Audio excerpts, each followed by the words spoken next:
जय जगन्नाथ। जगन्नाथपुरी के बारे में तो आपने सबने ही सुना होगा। आप सब गए भी होंगे क्योंकि हमारे 4 धाम में से ही एक है जगन्नाथ। जगन्नाथपुरी की महिमा ही अलग है। उसके बारे में तो बोला जाता है कि वो चमत्कारी मंदिर है। उसकी जो मूर्ति है जगन्नाथ जी की, उसमें ब्रह्म पदार्थ जी, वो कृष्ण भगवान का दिल है, वो आज भी है। जगन्नाथ मंदिर जो है वो बहुत ही पुराना हमारा मंदिर है। कहा जाता है कि पहले जो है वो समुद्र में था, फिर वो धीरे से बाहर आया। अब आया कि कलयुग के अंत में वापिस जगन्नाथ का टेम्पल है वो पानी में चला जाएगा। जगन्नाथपुरी के बारे में तो हम सभी जानते हैं, उसकी महिमा के बारे में सब जानते हैं कि जगन्नाथपुरी का जो फ्लैग है, उसकी जो शिखर पे जो ध्वजा लहराती है, वो हवा से विपरीत दिशा में है। जगन्नाथपुरी का जो शिखर है उसकी कोई परछाई नहीं होती है। जगन्नाथपुरी में आप जाएंगे तो आपके वहाँ के महाप्रसाद के बारे में भी सुना होगा कि महाप्रसाद में 7 हांडियां रखी जाती है पकाने के लिए। उसमें सबसे ऊपर की 7th हांडी में जो है सबसे पहले खाना पकता है, उसके बाद नीचे की हांडी में। इवन जगन्नाथ की रथ यात्रा के बारे में भी आपने जाना है कि लोग वर्ल्ड से अलग अलग जगह से जगन्नाथ मंदिर में आते हैं, दर्शन करते हैं। रथ यात्रा में खुद जो भी माना जाता है कि जो रथ यात्रा का रथ खींचता है उसे मोक्ष की प्राप्ति होती है, या उसे जो है अपने पापों से मुक्ति मिलती है। ये तो सब अपने विश्वास की, लेकिन जिन्होंने खुद ने अनुभव किया है, जो हमारे जैसे ही एक इंसान थे, और लेकिन वो इतने बड़े भक्त हुए कि भगवान मंदिर से निकल के उनके घर तक गए हैं और उन्हें आके दर्शन दिए हैं, उन्हें अपना मित्र बनाया है। तो आज हम भगवान और भक्त के रिलेशन के बारे में बात करेंगे। हम सब ने ही बहुत सारे वीडियो देखे होंगे, जगन्नाथपुरी की महिमा देखी होगी, लेकिन क्या जगन्नाथ के मंदिर में जो रियल भक्त हैं, जो सही में भक्त थे, इंसान थे हमारे जैसे, जिनको जाके भगवान ने खुद मिला है। उसमें एक है कर्माबाई। कर्माबाई की खिचड़ी के बारे में आपने सुना ही होगा। आज भी जगन्नाथपुरी जाएंगे तो वहां प्रसाद में खिचड़ी मिलती है। ये खिचड़ी कहाँ से आई, आपने कभी जाना है कि क्यों प्रसाद में जगन्नाथ मंदिर में खिचड़ी मिलती है? तो कर्माबाई जी थी, एक छोटी सी विलेज में, जगन्नाथपुरी में ही एक छोटा सा विलेज था। अब एक छोटे सी हट में रहती थी, छोटा सा ही उनका एक कुटिया थी, उसमें वो रहती थी और रोज भगवान के लिए खिचड़ी बनाती थी। भगवान जाते थे, वो अपने हाथों से उनको खिलाती थी। तो ये जो है कर्मा बाई की जो खिचड़ी है, वो भगवान ने खुद ने ही राजा को, वहां के राजा को बोला था कि कर्मा बाई के बारे में उन्होंने उनको बताया था, और उनका जो प्रसाद महाप्रसाद है उसमें खिचड़ी का भोग नहीं। तो राजा जो थे वो तो 56 भोग लगाने वाले राजा थे, राजा को कोई चीज की कमी थी, लेकिन खिचड़ी का जो प्रसाद है वो कर्माबाई की भक्ति की वजह से, वो खिचड़ी का जो स्वाद है, जो खिचड़ी का जो भक्त की जो भक्ति है, वो खिचड़ी के अंदर आपको उसका स्वाद मिलेगा। वैसे ही माधव दास की स्टोरी है। माधव दास जी जो थे वो बचपन से ही बहुत ही दुखी, ऐसा बोल सकते हैं कि दुख में उनका जीवन था। बचपन में उनकी माँ उनसे बिछड़ जाती है, उनकी माँ नहीं रहती। फिर उनके धीरे धीरे उनका बड़ा भाई था, वो भी इस दुनिया से चले जाते हैं। जब उन माधव दास जी की शादी होती है तो माधव दास की पत्नी भी उन्हें छोड़ के इस दिन इस दुनिया से चली जाती है। लास्ट में माधव जी कहाँ जाते हैं? जगन्नाथपुरी में। जगन्नाथपुरी में जाते हैं, वो भगवान के भक्त हैं। उन्हें भगवान के अलावा उनकी पत्नी ने जाने से पहले बोला होता है, अब आपका इस दुनिया में जो कोई है तो वो एक ही है, जगन्नाथ। आप जगन्नाथपुरी चले जाइए। तो इसलिए वो जगन्नाथपुरी जाते हैं, भगवान की भक्ति में लगे हैं। बस उन्होंने हठ ठान लिया था, एक बार वो जगन्नाथ मंदिर के बाहर जाके बैठ जाते हैं कि अब जब तक भगवान नहीं आएंगे, ना मैं कुछ खाऊंगा ना मैं कुछ पीऊंगा। सही में भगवान आए हैं, उनको अपने हाथों से खिलाया भी है।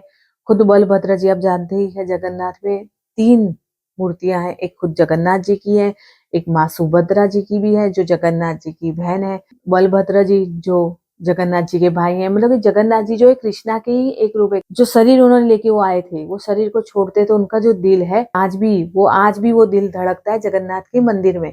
जगन्नाथ की जो मूर्ति है उसमें उनका दिल स्थापित है। उसी दिल को हम आज ब्रह्म पदार्थ के नाम से जानते हैं। तो वो दिल आज भी धड़क रहा है भगवान का। तो माधव दास जी को खुद भगवान आए, उनके दोस्त बने, उन्हें अपना सखा माना, उनके लिए अपने हाथों से घर बनाया। माँ लक्ष्मी ने अपने हाथों से खाना बनाया है। सुभद्रा, बलभद्र जी सभी जो है माधव दास जी को मिले हैं। हम बोलते हैं हम इंसान है और हमें भगवान नहीं मिलते, नहीं। भगवान खुद जो है वो भक्त को उनसे ऊपर रखते हैं। भगवान के लिए भगवान की भक्ति सबसे ज्यादा प्यारी है, उसका भाव ज्यादा प्यारा है। अब जब भी जगन्नाथ जाएंगे तो जगन्नाथ में माधव दास जी के बारे में पूछिएगा, आप कर्माबाई के बारे में पूछिए। वहां पे वो मंदिर के परिसर में ही माधव दास जी के बारे में, कर्माबाई का है, साक्षी गोपाल है। ऐसे तो बहुत सारे हैं जो वहाँ उस समय भगवान के भक्त थे। इवन एक मुसलमान भक्त भी था जिसके लिए आज भी रथ यात्रा निकलती है, तो उनकी पहले वहाँ पे दरगाह पे रथ वहाँ रुकता है, फिर रुकने के बाद फिर आगे जाता है। तो देखिए जो भगवान के जो भक्त है वो धर्म से नहीं, भगवान की भक्ति से, हम एक मतलब परम पिता परमात्मा, तो वो एक ही है, वो कोई धर्म से रिलेटेड नहीं है, विश्वास और भक्ति से रिलेटेड है। तो जगन्नाथ जी की महिमा इतनी अपरंपार है कि जो है इंसान भी जो अगर दिल से भक्ति से बुलाता है, आज भी ईश्वर आते हैं। ईश्वर हम सब में ही है, हमें उन्हें पूरा 100% अपना डिवोशन देना है। हम पूरा जब भक्ति में डूबते हैं, भगवान देखते हैं कि हाँ मुझ पे इतना विश्वास है, तो वो जरूर आते हैं। ऐसी तो बहुत सारी स्टोरीज है, स्टोरी नहीं रियल स्टोरी बोल सकते, रियल बातें जो लिखी हुई है। जब हम पहले स्कूल में थे तो हमारी सिलेबस में भी आती थी ये सब स्टोरियां, लेकिन अब धीरे धीरे वो सिलेबस में अब नहीं रही है। वैसे ही नरसिंह मेहता के बारे में भी आप जानते हैं, वो भी भगवान के परम भक्त रहे, भगवान खुद उनके लिए उन्हें आके 52 टाइम्स 52 बार उनको दर्शन दिए हैं, तो कम थोड़ी हैं। भगवान के भक्त बहुत सारे हैं। ये वीडियो मेरा बनाने का कॉन्सेप्ट यही है कि आप सब समझिए, सिर्फ मंदिर में जाके आप भागते भागते गए, आपने दर्शन किया, आप आ गए। आप अगर भक्त है तो आपको अपनी भक्ति देनी है कि भगवान आपको आके खुद दर्शन दे। सिर्फ मंदिरों में जाने से आपको ईश्वर नहीं मिलेगा, आप घर पे बैठ के भी अपने अपने ईश्वर को अपने घर पे भी बुला सकते हैं। इसके लिए आपको 100% डिवोशन देना होगा। इतने सारे भक्त आपको मैंने आज बताए हैं। वैसे चैतन्य महाप्रभु वो खुद भी जगन्नाथ जी में जाके रहे हैं, वो उन्होंने जगन्नाथ जी की जो भक्ति जो उन्होंने वहीं रहने का डिसाइड किया। क्यों? चैतन्य महाप्रभु को तो हम सब जानते हैं, आज इस्कॉन का जो फाउंडर है चैतन्य महाप्रभु हैं। चैतन्य महाप्रभु ने हर चीज जो बताई है जगन्नाथ जी के लिए, आप जानिए समझिए कि भगवान का भक्त जो है वो ही तो भगवान की साक्षी है। हम बोलते कहाँ है भगवान, कई लोग तो आज भगवान पे डाउट उठाते हैं, और कई धर्म के लोग बोलते हैं कृष्णा है कृष्णा नहीं है। कुछ भी मिथ्या नहीं है, कुछ भी माइथोलॉजिकल नहीं है, सभी सच है। ईश्वर का जो अनुभव है वो हमारे खुद में, हमारे खुद के भक्ति भाव में। उसी की आज मैं एक रियल बात बताती हूँ। मैं खुद जगन्नाथपुरी गई थी और मुझे भी वो अनुभव हुआ है। मेरा अनुभव मैं आपसे शेयर करना चाहती हूँ कि मैं गई थी, हम लोग जाने नहीं वाले थे जगन्नाथपुरी।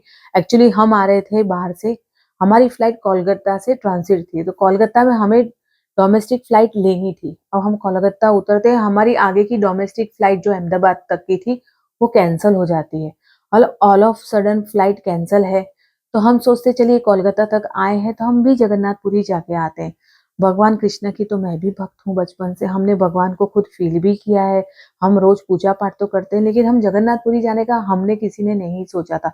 उस दिन फ्लाइट कैंसिल होती तो हम सोचते अब कोलकाता है तो वहां से तो भुवनेश्वर की फ्लाइट मिल ही जाएगी इजीली, तो हम भुवनेश्वर की फ्लाइट ले लेते हैं और हम भुवनेश्वर पहुंच के वहां से हम जगन्नाथपुरी जाते हैं। जगन्नाथपुरी हम पहुंचते हैं शाम को, तो हम मंदिर पहुंचते हैं, हम मंदिर में दर्शन हमें अच्छे से नहीं हो पाते हैं। मेरा मन बड़ा उदास हो जाता है कि हम मैं यहाँ तक आई हूँ दर्शन करने के लिए और मुझे अच्छे से जगन्नाथ जी के दर्शन भी नहीं हुए। उस दिन मैं रात को सोती भी नहीं हूँ, पूरी रात होटल में जाग रही हूँ। सुबह 4 बजते हैं तो मैंने सोचा चलिए मॉर्निंग वॉक पे जाते हैं, एटलीस्ट मंदिर की परिक्रमा ही कराऊं।